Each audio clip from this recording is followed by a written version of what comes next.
Dans la vie, il nous arrive à tous de tomber. Dans le péché, dans le sexe, l'alcool, les cigarettes, on rit, on fait semblant d'être bien, mais au fond, on sait. On sait qu'on est en train de se détruire. On sait que ce n'est pas la vie qu'on veut, et pourtant, on continue.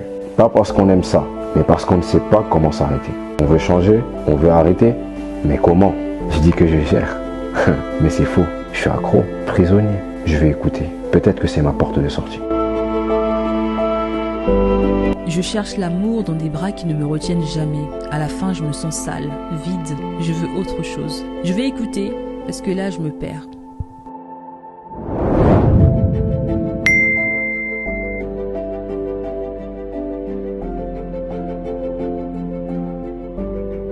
Et Jésus-Christ, il est venu sur la terre, il a pris une forme humaine, et lui, la Bible dit qu'il était sans défaut et sans tache.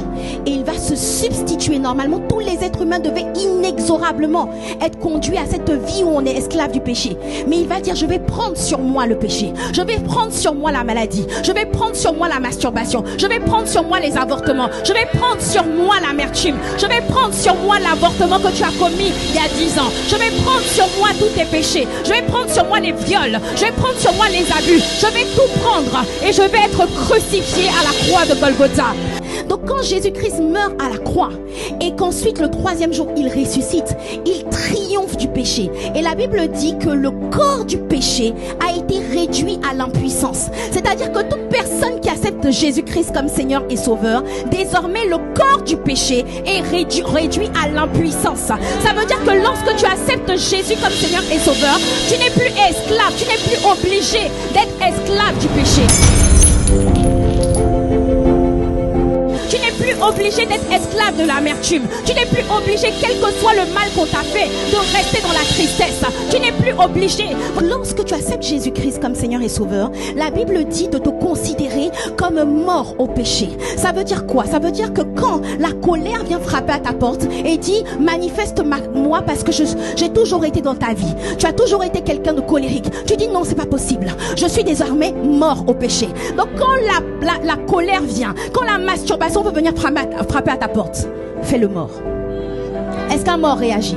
La cigarette vient, dit tu as toujours fumé, tu as toujours été dans la cigarette, tu as besoin de ça, tu as besoin de cet alcool, tu as besoin de cette masturbation, vas-y mets-toi en colère, fais-le mort. Fais-le mort devant le péché. Pourquoi? Parce que tu es mort au péché. Et parce que tu dois être conscient que ce péché n'a plus de pouvoir sur toi. La prise de conscience de ce que Christ a déjà cloué le péché à la croix. Si le péché est déjà cloué à la croix et n'a plus de pouvoir sur toi, alors quand le péché vient frapper à la porte, fais-le mort. Quand la peur vient frapper à la porte, la peur dit laisse-moi rentrer, la situation est compliquée, tu as plus beaucoup d'argent, tu dois avoir peur de manquer. Tu dis non, je fais le mort parce que je suis mort au péché et je suis vivant avec Jésus-Christ. Dis avec moi un bon amen. Peu importe la montagne qui se trouve devant toi ou le péché avec lequel tu luttes, sache que Jésus te donne le pouvoir de le dominer. Si tu veux être édifié et encouragé, tu peux retrouver nos messages sur les chaînes YouTube de ICC La Défense, Juliana Hondo et Église ICC.